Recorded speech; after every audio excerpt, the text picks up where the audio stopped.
दोस्तों आज के इस वीडियो में हम एक्सेल के 10 ऐसे ट्रिक्स को कवर करने वाले हैं जिसकी मदद से आप अपने एक्सेल के काम को काफी ज्यादा आसान बना सकते हो। साथ ही ऑफिस में अपने आप को प्रोफेशनल भी रिप्रेजेंट कर सकते हो।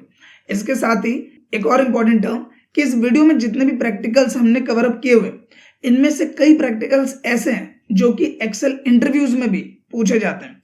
तो अगर आप एक एक्सेल यूजर हो, एक्सेल इंटरव्यू की प्रिपरेशन करते हो, तो दोनों ही केसेस में ये वीडियो आपके लिए बहुत ही ज्यादा इंपॉर्टेंट होने वाला है। आपसे बस इतनी सी रिक्वेस्ट है कि अगर ये वीडियो आपको यूजफुल और इन्फॉर्मेटिव लगे तो प्लीज इस वीडियो को लाइक करें, और अगर आपको ये वीडियो यूजफुल इन्फॉर्मेटिव ना लगे तो बेझिझक इस वीडियो को डिसलाइक करें। तो बिना किसी देर के शुरू करते हैं इस वीडियो को। अब नॉर्मल ध्यान देते हैं कंप्यूटर स्क्रीन पे एंड शुरुआत करते हैं सबसे पहले ट्रिक से, जो कि है ऑटोफिल सीरियल नंबर या आईडी नंबर। देखो नॉर्मली आप ऑन स्क्रीन ध्यान दोगे तो मेरे पास यहाँ पे एक डेटा है जिसमें एम्प्लॉय की आईडी, एम्प्लॉय का नेम, उसकी age, qualification, department, address and salary, कुल मिला के हमारे पास कुछ सेट ऑफ डेटा यहाँ पे है। एंड इसमें एक मैजिक मैं आपको दिखाता हूँ कि जैसे ही अभी देखो ये खाली है तो ये बिल्कुल खाली है, लेकिन जैसे यहाँ पे मैं किसी एम्प्लॉय का नाम लिखूंगा, जैसे मैं यहाँ पे नाम लिख देता हूँ जीतू का, एंड आप देखोगे ऑटोमेटिकली जैसे जीतू लिखा, एंटर किया, ऑटोमेटिकली यहाँ पे 7 आ गया। अगर मैं किसी और एम्प्लॉय का डेटा भरूं, जैसे मैं भरता हूं यहाँ पे अनीता का डेटा, जैसे मैं भरता हूं अनीता का डेटा, तो मैं लिखता हूं अनीता, एंड आप देखोगे जैसे मैं अनीता लिखता हूं यहाँ पे सीरियल नंबर अपने आप आ रहा है या आईडी नंबर अपने आप आ रहा है। और अगर मैं इसे डिलीट कर दूं तो वो गायब भी हो जाएगा। अब ये चीज हो कैसे रही है, देखो बहुत ही आसान है। सबसे पहले तो हम क्या करते हैं कि इस वाले पार्ट को हम डिलीट कर देते हैं, इसको हमने हटा दिया। अब मान लीजिए कि मैं चाहता हूं कि जब भी मैं यहाँ पे कोई डेटा डालूं तो उसके भी यहाँ पे सीरियल नंबर अपने आप आना चाहिए। तो आपको यहाँ पे आना है, इक्वल करना है एंड एक फॉर्मूला टाइप करना है जो कि इफ टाइप किया, फॉर्मूला स्टार्ट हो गया। अब ये पूछ रहा है लॉजिक, क्या आपका लॉजिक क्या? तो हमने बोला कि अगर ये जो सेल है अगर ये खाली है, इक्वल है किसके? खाली के। 2 बार डबल कोट लिखोगे इसका मतलब हुआ खाली। तो मैं बोल रहा हूं कि ये वाला जो सेल है अगर ये खाली है तो फिर जो एम्प्लॉय आईडी है वो भी खाली रहना चाहिए। तो हम यहाँ पे क्या करेंगे, डबल कोट दे देंगे। अब मैंने क्या बोला कि ये जो B2 है एम्प्लॉय नेम, अगर ये इक्वल है खाली के तो यहाँ पे हमारा रिजल्ट क्या आना चाहिए, तो ये भी खाली रहना चाहिए। वैल्यू इफ ट्रू, मतलब अगर ऐसा है ये खाली है तो क्या होना चाहिए, ये भी खाली होना चाहिए, कोमा। अब ये पूछ रहा वैल्यू इफ फॉल्स, अगर ये खाली नहीं है, इसमें कोई वैल्यू लिखी है तो हम इसको बोलेंगे कि अगर ये खाली है तो यहाँ पे आनी चाहिए गिनती, सीरियल नंबर, आईडी नंबर। अब हमें यहाँ पे क्या लेके आना है, 1 से गिनती लेके आनी है। तो हम क्या करेंगे, यहाँ पे एक फॉर्मूला टाइप कर देंगे जो कि रो का फॉर्मूला। टाइप किया, फॉर्मूला स्टार्ट। अभी पूछेगा रेफरेंस, तो यहाँ पे मैं क्या करूंगा, जो 1 है, रो नंबर 1, बस इस पे एक सिंगल क्लिक करना है एंड ब्रैकेट बंद कर देना है। अब इससे हुआ क्या, हमने इसको रेफरेंस दे दिया कि यहाँ जो गिनती आएगी ये कहाँ से आएगी, ये 1 से आएगी। तो यहाँ गिनती 1 से चालू होना चाहिए, तो हमने रो नंबर 1 का रेफरेंस दे दिया, एंटर किया एंड एंटर किया। अब देखो यहाँ पे 1 आ रहा है एंड इसी फॉर्मूले को आपको नीचे तक ड्रैग कर देना है। आप देखोगे ये खाली है तो ये भी खाली है, लेकिन अगर यहाँ पे वैल्यू लिखी हुई है तो यहाँ पे जो सीरियल नंबर है वो आ रहा है। एंड सेम लाइक अगर मैं यहाँ पे भी कोई वैल्यू डाल दूं, लाइक मैं लिख देता हूँ जीतू, आप देखोगे यहाँ पे सीरियल नंबर या आईडी नंबर आ रहा है। साथ ही ऐसा नहीं है कि आप 1 2 3 ला सकते हो, आप चाहो तो इसे किसी और तरीके से भी रिप्रेजेंट कर सकते हो। जैसे अगर मुझे यहाँ पे लेके आना है 101 102 इस फॉर्मेट में कि हमारी जो आईडीज नंबर है वो 101 से स्टार्ट है, तो आप यहाँ पे जो रेफरेंस है उसमें बस कर दो 101 एंड इसको भी कर दो 101। जब आप ऐसे करोगे, एंटर करोगे, तो यहाँ पे जो गिनती आएगी वो इस फॉर्मेट में आएगी। एक चीज ये, इसके साथ ही अगर आपके ऑफिस में पैटर्न ऐसा है कि मान लो कि पहले कोई लेटर है ES और फिर 101 है, तो सिंपली आप वो भी कर सकते हो। देखो वो कैसे होगा, यहाँ पे आना है, रो फॉर्मूला जो हमने डाला है उससे पहले आ जाना है एंड यहाँ डबल कोट में जो भी आप प्रिंट कराना चाहते हो, लाइक मैं प्रिंट कराना चाह रहा हूँ ES, तो डबल कोट में ES लिखेंगे। इसके बाद बस हमें एक सिंबल दे देना है एंड का और एंटर कर देना है। जैसे आप एंटर करोगे आप देखोगे फॉर्मेट यहाँ पे चेंज हो जाता है। तो भले ही आपको सीरियल नंबर प्रिंट कराना हो 1 2 3 इस फॉर्मेट में, या कोई आईडी नंबर हो 101 1001, तो वो भी आप समझ गए कैसे ला सकते हैं। और उसके साथ ही अगर टेक्स्ट चाहिए तो वो भी आप कर सकते हो।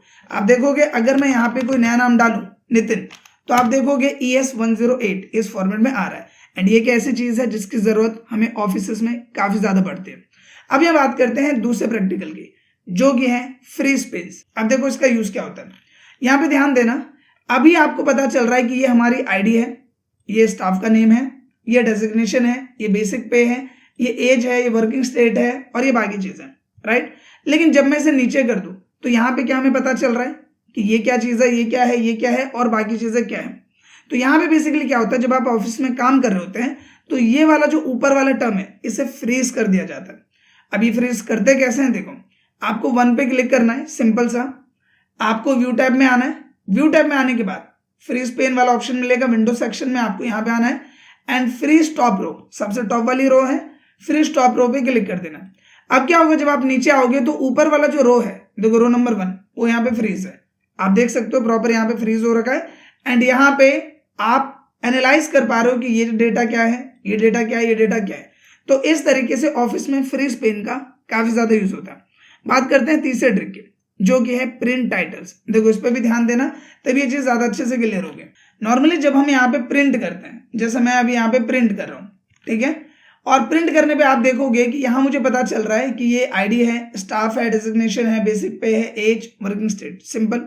लेकिन अगर आपका डेटा बड़ा हो तो वो एक पेज में नहीं आता, वो डेटा एक से ज्यादा पेज में आता है। जैसे अगर आप यहीं पे देखो तो ये हमारा कुछ डेटा इस पेज में है, कुछ डेटा अगले पेज में, फिर कुछ डेटा उससे अगले पेज में, फिर कुछ डेटा उससे अगले पेज में। लेकिन यहाँ पे समस्या क्या है कि जब आप प्रिंट करते हो तो प्रिंट होगा 4-5 पेज में। जैसे अभी हम देख रहे हैं कि ये 12 पेज यहाँ पे दिखा रहा है, तो 12 पेज में प्रिंट होगा, राइट। और यहाँ पे आप नोटिस करोगे पहले पेज में इसकी जो हेडिंग है आईडी, स्टाफ, डेजिग्नेशन, बेसिक पे, एज, वर्किंग स्टेट, ये में शो कर रहा है।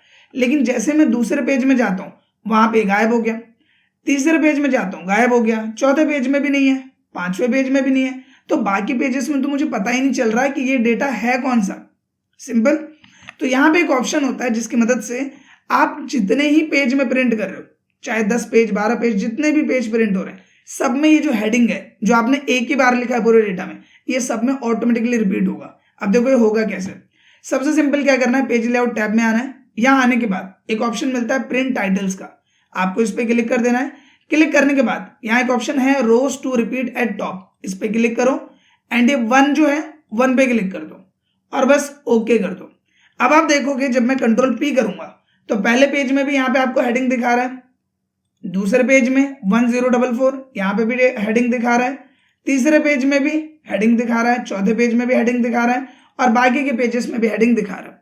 और ये बहुत इंपॉर्टेंट होता है जब आप एज ए एक्सेल पर्सन किसी ऑफिस में काम करते हो, क्योंकि वहां पे पर डे में हमें काफी सारे प्रिंट आउट निकालने पड़ते हैं और उसमें हमें इस ऑप्शन की काफी जरूरत पड़ती है। एंड आई होप कि ये टर्म आपको क्लियर हो गया होगा। अब इसी के साथ एक और चीज देखो, कई बार क्या होता है कि आप अगर यहाँ नोटिस करो, जब मैं कंट्रोल P करता हूँ तो यहाँ पे मेरा पूरा डेटा प्रिंट नहीं हो रहा। यहाँ पे डेटा कहाँ तक आ रहा है, वर्किंग स्टेट तक। जो हमारा वर्किंग डिपार्टमेंट है और सेल्स है वो बाहर निकल गया। जैसे पेज है, जिस पेज में आप प्रिंट करोगे वो पेज का तो एक फिक्स साइज है, और अगर डेटा आपका चौड़ाई में ज्यादा बड़ा है तो वो बाहर निकल जाएगा। तो यहाँ पे एक ऑप्शन होता है जिसकी मदद से अगर आपका 3 से 4 कॉलम बाहर जा रहा है तो आप उसे एक ही पेज में ला सकते हो, और ये बहुत ही सिंपल है। आपको क्या करना है, पेज लेआउट टैब में आना है और यहाँ पे देखोगे एक ऑप्शन है स्केल टू फिट, जिसमें हमें ये बताना है कि जो डेटा है एक्सेल में ये मैं कितने पेज में प्रिंट करना चाह रहा हूँ। तो यहाँ देखो 2 ऑप्शन है, एक विड्थ का, एक हाइट का। हमें क्या मैनेज करना है, विड्थ, क्योंकि हमारा विड्थ के बिहाफ पे थोड़ा बाहर जा रहा है। तो आप इसमें जाओ और इसको बोलो कि डेटा आना चाहिए एक ही पेज में। जो विड्थ है इसकी वो डेटा किस में आना चाहिए, एक ही पेज में। हमने किया और सिंपली अब जब आप कंट्रोल P करोगे तो आप देखोगे जो सेल्स है, वर्किंग डिपार्टमेंट है, वो भी उसी पेज में आ जाएगा। तो आपको ज्यादा चीजें नहीं करनी, बस स्केल टू फिट में जाके उसको 1 पेज कर देना है, फिर वो एक ही पेज में सिंपली आ जाएगा। और प्रिंट से रिलेटेड जितने भी ऑप्शंस है, लाइक यहाँ पे स्केलिंग हो गया या इसके अलावा जो भी ऑप्शंस है, अगर आपको ये सारे यूज करना नहीं आता, कोई डाउट है, तो प्लेलिस्ट में आपको वीडियो मिल जाएगा। आप वहां पे जाके इन सभी ऑप्शंस को स्टेप बाय स्टेप समझ सकते हैं एंड अच्छे से सीख सकते हैं। सो आई होप के पॉइंट आपको क्लियर हो गया होगा। साथ ही यहाँ पे हाइट का भी ऑप्शन है। अगर यहाँ पे हम देखें कि हमारा डेटा आ रहा है 5 पेज में, आप चाहते हो कि डेटा 3 ही पेज में आना चाहिए इस बिहाफ पे, तो आप अगर यहाँ पे जाके इसको कर देते हो कि ये 3 ही पेज में डेटा चाहिए, तो यहाँ पे डेटा को और छोटा कर देगा। आप यहाँ नोटिस करोगे डेटा को और छोटा कर देगा, थोड़ा सा श्रिंक लगेगा, छोटा लगेगा, और ये डेटा 3 पेज में आ रहा है। आप देखो कितना आ रहा है, 3 पेज। पहले पेज में आ गया, दूसरे पेज में इतना एंड तीसरे पेज में इतना, और डेटा हमारा कंप्लीटली यहाँ पे आ जाता है। तो इस तरीके से यहाँ पे 2 ऑप्शन होते हैं, एक होता है विड्थ, एक होता है हाइट, स्केलिंग के बिहाफ पे। लेकिन मैं आपको यही राय दूंगा कि हाइट तो आप नॉर्मल रहने दो, जो विड्थ है उसका यूज करो, वो ज्यादा काम आता है। तो अब यहाँ पे हम बात करते हैं 5th ट्रिक की। देखो पहले ट्रिक हमारी क्या थी, सीरियल नंबर ऑटो अपडेट या आईडी नंबर ऑटो अपडेट। दूसरा हमने देखा यहाँ पे फ्री स्पेन, तीसरा प्रिंट टाइटल एंड चौथा स्केलिंग। पांचवें पॉइंट की बात करें तो ये बहुत इंपॉर्टेंट है, ये है सेंड लिमिटेड डेटा। अब देखो कई बार क्या होता है कि जब आप ऑफिस में काम कर रहे होते हैं तो वहां पे डेटा काफी ज्यादा बड़ा होता है। सेम लाइक अगर आप यहाँ पे ध्यान दो तो हमारा डेटा काफी ज्यादा बड़ा है, इसमें एम्प्लॉय आईडी से लेके सैलरी तक काफी सारे कॉलम्स हैं। अब सोचो मुझे मेरे सीनियर को डेटा भेजना है, उन्होंने मुझसे क्या बोला कि मुझे आप सिर्फ E015 तक का डेटा भेजो, पहली बात। दूसरा मुझे इतने सारे कॉलम नहीं चाहिए, मुझे एम्प्लॉय का नेम, उसके क्वालिफिकेशन एंड यहाँ पे सिंपली उसका डिपार्टमेंट और सैलरी चाहिए। तो उसने बोला कि फादर्स नेम और एज नहीं भेजना है, डेजिग्नेशन नहीं भेजना है, एड्रेस नहीं भेजना है। तो हमें यहाँ पे क्या करना पड़ेगा, हम यहाँ पे आएंगे, सी पे हमने क्लिक किया और कंट्रोल 0 प्रेस करेंगे जिससे वो कॉलम गायब हो जाएगा। फिर हमने क्या करा, और क्या नहीं चाहिए उनको, डेजिग्नेशन नहीं चाहिए, तो ऐप पर क्लिक करो, कंट्रोल 0 प्रेस करो और ये कॉलम भी हमने गायब कर दिया। फिर हम एच पे आते हैं, कंट्रोल 0 प्रेस करते हैं, ये भी हमने सिंपली गायब कर दिया। अब ये डेटा मुझे भेजना है, आपको डेटा नजर आ रहा है, राइट। तो मैं क्या करता हूँ, यहाँ पे मुझे क्या बोला है कि 15 तक का डेटा चाहिए, मैंने इसको सेलेक्ट किया, सिंपली कॉपी किया, कंट्रोल N करके एक नई फाइल ले ली, उसमें मैं डेटा डाल के उनको भेज दूंगा। तो मैं यहाँ पे आया, कंट्रोल V करता हूँ। अब आप क्या देखते हो, जैसे मैंने कंट्रोल V किया यहाँ पे अभी भी पूरा डेटा आ रहा है। आप देखोगे यहाँ एम्प्लॉय का नाम भी आ रहा है, फादर्स नेम भी आ रहा है, क्वालिफिकेशन, डेजिग्नेशन, एड्रेस, जो जो चीजें मैंने गायब कर दी थी वो सब भी इसमें शो कर रहा है। तो यहाँ पे काम क्यों नहीं कर रहा, यहाँ पे आप देखोगे कि यहाँ पे तो इतना डेटा दिख रहा है और यहाँ पे डेटा आ रहा है पूरा का पूरा। तो इसके लिए हम क्या करें, देखो यहाँ पे ध्यान देना, पहले मैं इसको खाली कर देता हूँ। यहाँ पे नॉर्मली जब हम इसे कॉपी करते हैं तो ये पूरी रेंज को कॉपी करता है। हमें इसको ये बताना पड़ेगा कि जितना एरिया दिख रहा है बस उतने ही एरिया को आपको टारगेट करना है, जिसके लिए आपको क्या करना है, सबसे पहले इस रेंज को आपको सेलेक्ट करना है, ठीक है। सेलेक्ट करने के बाद एक शॉर्टकट प्रेस करना है जो कि है ऑल्ट सेमीकोलन। जब ये प्रेस करोगे आप देखोगे यहाँ पे आपको हल्की हल्की लाइन नजर आ रही होगी, मतलब जो एरिया दिख रहा है इसने बस उसको टारगेट किया है। अब जब मैं इसको कॉपी करूंगा तो आप यहाँ पे क्या देखोगे कि ये अलग तरीके से अभी यहाँ पे सेलेक्ट कर रहा है और कॉपी कर रहा है। आप देखोगे ये इतना एरिया अलग कॉपी हो रहा है, इतना एरिया अलग, इतना एरिया अलग, इतना एरिया अलग।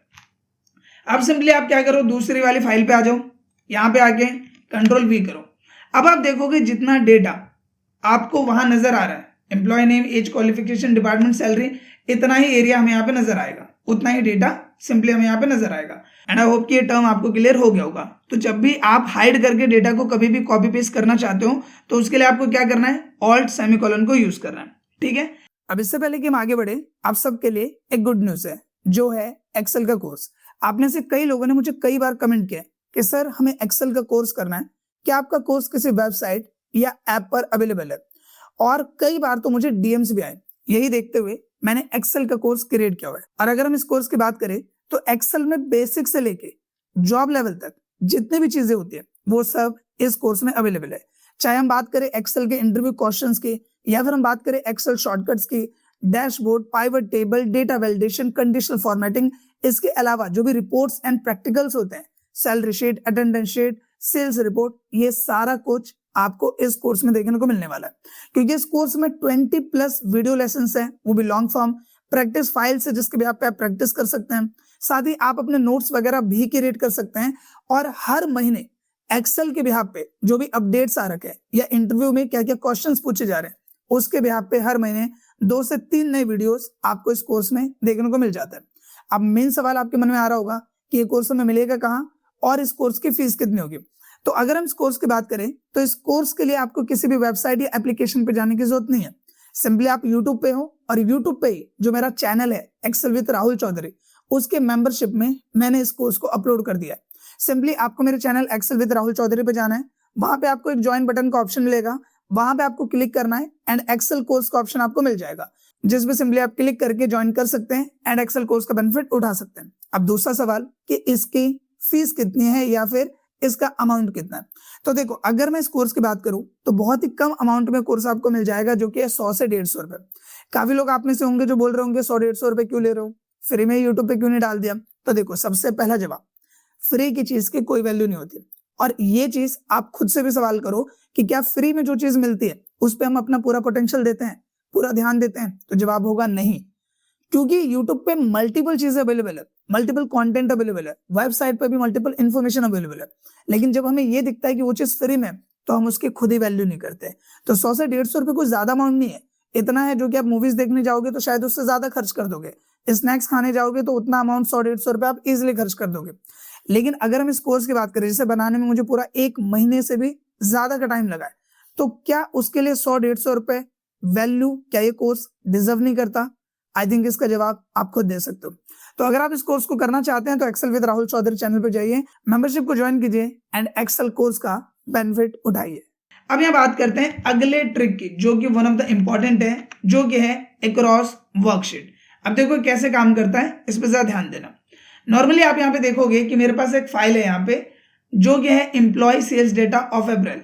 ये हमारे पास एम्प्लॉय है, उनके डेजिग्नेशन, उनकी सैलरी, उनका एज, स्टेट, डिपार्टमेंट और उनकी सेल्स यहाँ पे मेरे सामने। अब देखो ये जो डेटा है वो है अप्रैल का। इसी तरीके से मई का डेटा भी हमें बनाना है, इसी तरीके से जून का डेटा भी हमें बनाना है, और इसी तरीके से हमें यहाँ पे जुलाई का डेटा भी बनाना है।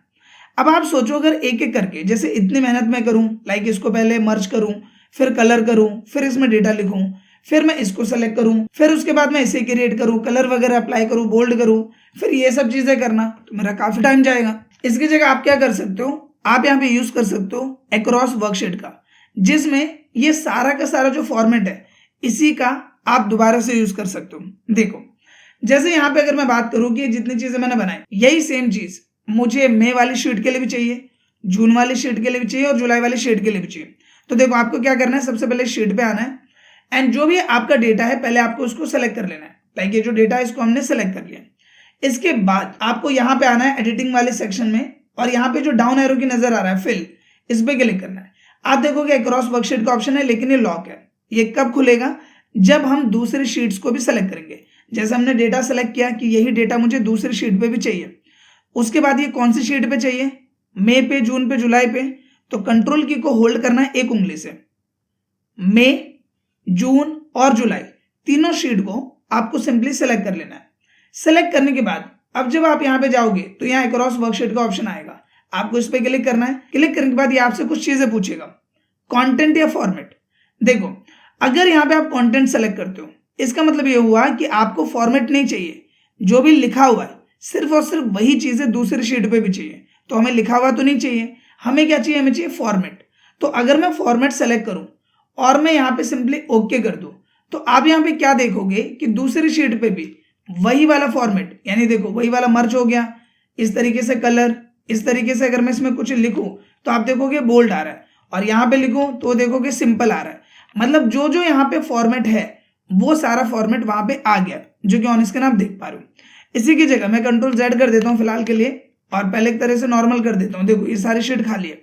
इसी की जगह आप एक काम और कर सकते हो, दोबारा से शीट्स को सेलेक्ट करो, फिल में जाओ एंड अक्रॉस वर्कशीट में जाके ऑल पे क्लिक करो। ऑल से क्या होगा कि ये फॉर्मेट विद डेटा दोनों चीजें आ जाएंगे। अब यहाँ पे देखो मई में भी पूरा डेटा आ गया, जून में भी पूरा डेटा आ गया, जुलाई में भी आ गया।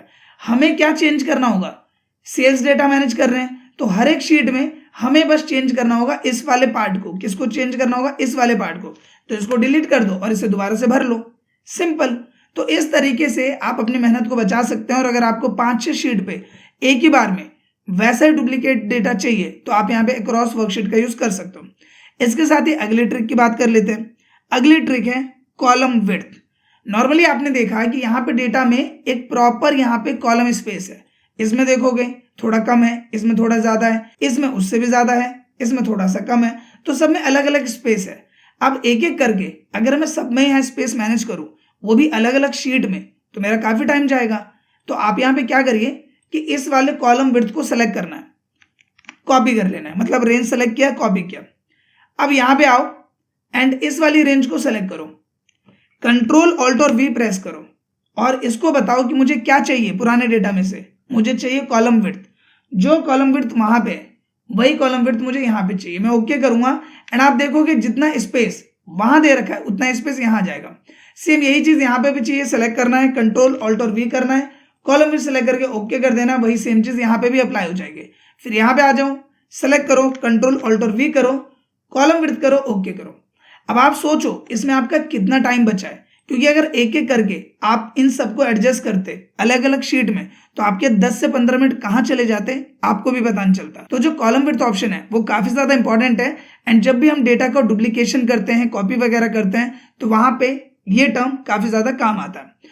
अब बात करते हैं नेक्स्ट ट्रिक की, जो कि है ट्रांसपोज से रिलेटेड। देखो कई बार क्या होता है कि डेटा आपको मिल जाता है इस फॉर्मेट में, जब हम ऑनलाइन सोर्सेज से डेटा उठाते हैं या कंपनी हमें डेटा लाके देती है, तो कई बार डेटा हमें मिल जाता है इस फॉर्मेट में, जैसे कि आईडी है, इसके आगे आईडीज लिखी हुई है हॉरिजॉन्टल फॉर्मेट में, ये देखो इस तरीके से है। सेम लाइक दूसरी चीज की बात करें स्टाफ, तो ये इस तरीके से है। और कंपनी में हमें क्या बोला जाता है कि डेटा होना चाहिए इस फॉर्मेट में, यानी कि यहाँ पे आ गया आपका normally employ ID, employ name, मतलब वर्टिकल फॉर्मेट में इस तरीके से। और ये डेटा हमारा कैसा है, हॉरिजॉन्टल फॉर्मेट में, जिसको समझने में भी दिक्कत हो रही है और मैनेज करने में भी काफी दिक्कत होती है। और आप इसे एक ही बार में हॉरिजॉन्टल से वर्टिकल कर सकते हो। देखो डेटा में कहीं पे भी क्लिक करो, कंट्रोल ए करो, पूरा डेटा सेलेक्ट हो गया। फिर इसे कंट्रोल सी से कॉपी कर लो। कॉपी करने के बाद कोई भी नई शीट ले लो, यहाँ पे आ जाओ, कंट्रोल ऑल्ट और वी करना है, और इसके बाद यहाँ ट्रांसपोज का एक ऑप्शन है, इस पे क्लिक करके ओके कर देना है। आप देखोगे जो भी आपका डेटा है वो एक ही बार में प्रॉपर फॉर्मेट में यहाँ पे आ जाता है, जो कि ऑन स्क्रीन आप यहाँ देख पा रहे हो। और देखो यहाँ पे हम एक एक करके मैनेज कर रहे हैं, तो हमारा कितना टाइम जा रहा है, सबको हमें मैनुअली एक एक करके यहाँ पे मैनेज करना पड़ रहा है। तो इस तरीके से अगर कई बार आपको ऑफिस में डेटा हॉरिजॉन्टल फॉर्मेट में मिल जाता है, तो आप यहाँ पे ट्रांसपोज की मदद से एक ही बार में कपल ऑफ सेकेंड्स में आप उसे हॉरिजॉन्टल से वर्टिकल में इजीली कन्वर्ट कर सकते हैं, जो कि ऑन स्क्रीन अभी हमने करके देखा। अब यहाँ पे बात करते हैं नेक्स्ट ट्रिक की, जो कि है स्किप ब्लैंक्स। देखो कई बार क्या होता है, जब ऑनलाइन सोर्सेज से आप डेटा उठाते हो, तो कई बार बीच में अननेसेसरी स्पेस आ जाते हैं, जैसे आप देख रहे हो ना, ये अननेसेसरी स्पेस है। और ये जो टर्म है, ये कई बार इंटरव्यू में भी पूछ लेते हैं। ये जो क्वेश्चन है ना, ये कई बार इंटरव्यू में पूछ लेते हैं कि आपसे बोला जाएगा कि हमारा डेटा है, इसमें खाली स्पेस आ रखे है और आपको डेटा क्लीनिंग करनी है, जिसके भी आप पे खाली स्पेसेस पूरे डेटा में से हटाना है। और यहाँ पे तो आपको थोड़े कम दिख रहे हैं, वहाँ डेटा होगा 100 लोगों का, और 100 लोगों के बिहाफ पे मान लो कि 50 ब्लैंक्स होंगे, एक एक करके सबको डिलीट करोगे काफी टाइम जाएगा। तो यहाँ पे देखो क्या करना है, आपको सबसे पहले पूरे डेटा को सेलेक्ट कर लेना है। जैसे यहाँ पे आए, इस तरीके से पूरे डेटा को सिंपली सेलेक्ट कर लो, जो भी डेटा है, ठीक है। अब इसमें हम पहला काम क्या करेंगे कि जो भी ब्लैंक है, यानी ये जो खाली स्पेस है, इनको हमें टारगेट करना है। तो आपको क्या करना है, कंट्रोल जी प्रेस करना है, जिससे आएगा गो टू। गो टू आने के बाद आपको स्पेशल पे क्लिक कर देना है। अब क्या आएगा, गो टू स्पेशल, और यहाँ पे एक ऑप्शन मिलेगा ब्लैंक का, आप ब्लैंक पे सेलेक्ट करो, ओके कर दो। इससे क्या होगा, जितने भी ब्लैंक होंगे वो यहाँ पे सेलेक्ट हो जाएंगे। अब आपको क्या करना है, सिंपली कंट्रोल की को होल्ड करके आपको माइनस प्रेस करना है, जिससे आएगा डिलीट का ऑप्शन, और एंटायर रो पे सेलेक्ट करके आपको ओके कर देना है। एंड आप देखोगे एक ही बार में आपके जितने भी ब्लैंक रो यहाँ पे आ रहे थे वो सब डिलीट हो जाते हैं। एंड ट्रस्ट में दोस्तों, ये एक ऐसा क्वेश्चन, एक ऐसा प्रैक्टिकल है जो कि कई बार कैंडिडेट से इंटरव्यू में भी पूछ लिया जाता है। एंड आई होप कि ये टर्म आपको क्लियर हो गया होगा। बात करते हैं नेक्स्ट टर्म की, one of the important, one of the most usable in office, जो कि है फ्लैश फिल। आप में से काफी लोग होंगे जिन्हें फ्लैश फिल के बारे में पता होगा, एंड शायद काफी लोग होंगे जिन्हें फ्लैश फिल के बारे में नहीं पता होगा। देखो प्रैक्टिकल से समझते हैं। आप देखोगे यहाँ पे मेरे पास एक डेटा है, आपसे बोला गया है कि ये जो एम्प्लॉय का नाम आ रहा है, इसमें ये जो शर्मा, वर्मा, मेहता, कपूर, ये सब आ रहा है, ये नहीं चाहिए, सिर्फ और सिर्फ एम्प्लॉय का नाम आना चाहिए। आपको शर्मा डिलीट करना है, वर्मा डिलीट करना है, मेहता डिलीट करना है, कपूर डिलीट करना है, यानी जो लास्ट नेम या सरनेम है वो डिलीट करना है। अब जिसको नॉलेज नहीं है वो क्या करेगा, एक एक करके यहाँ पे जाएगा, फिर इसको डिलीट करेगा, जिसमें उसका काफी टाइम जाएगा, क्योंकि यहाँ तो 10 ही डेटा दिख रहा है। आप जहां पे जाओगे क्या पता वहां 100 लोगों का डेटा हो, 50 लोग का हो, एक एक करके अगर आप सबको क्लीन करोगे तो आपका काफी टाइम चला जाएगा। इसकी जगह हम क्या करेंगे, देखो आपको यहाँ पे आगे में एक सैंपल बताना है इसको, कि ये सैंपल हमें कैसा चाहिए, हमें चाहिए ऐसा, सिर्फ और सिर्फ आरव लिखा हुआ। एंड यहाँ पे सिंपली आप नीचे तक सेलेक्ट करो, ठीक है, और यहाँ पे कंट्रोल ई प्रेस कर दो। क्या किया मैंने, नीचे तक सेलेक्ट और कंट्रोल ई। इसने एक को हमने करके बता दिया, बाकी सबको इसने खुद कर लिया। आपको बस क्या करना है, इसे कॉपी कर लेना है एंड सिंपली यहाँ पे आके आपको पेस्ट कर देना है, काम आपका सिंपली हो जाएगा। तो इस तरीके से आप यहाँ पे फ्लैश फिल ऑप्शन का यूज कर सकते हैं। आई होप कि दोस्तों इस वीडियो में जितने भी ट्रिक्स हमने कवर अप किए वो सब आपको समझ में आए होंगे and point two point clear हुए होंगे। साथ ही ये जो प्रैक्टिस फाइल है वो मैं डिस्क्रिप्शन में डाल दूंगा, आप इसे डाउनलोड कर लेना एंड जितनी भी चीजें आपने सीखी है आप उसकी प्रैक्टिस जरूर करना। साथ ही अगर वीडियो आपको अच्छा लगा है तो प्लीज इस वीडियो को लाइक करें एंड कम से कम अपने 2 से 3 दोस्तों के साथ इस वीडियो को शेयर जरूर करें। और अगर आपका कोई भी डाउट हो, किसी भी टॉपिक पर वीडियो चाहिए हो, तो उसके लिए कमेंट जरूर करें। फिलहाल इस वीडियो के लिए बस इतना ही, मिलते हैं नेक्स्ट वीडियो में, तब तक के लिए थैंक यू।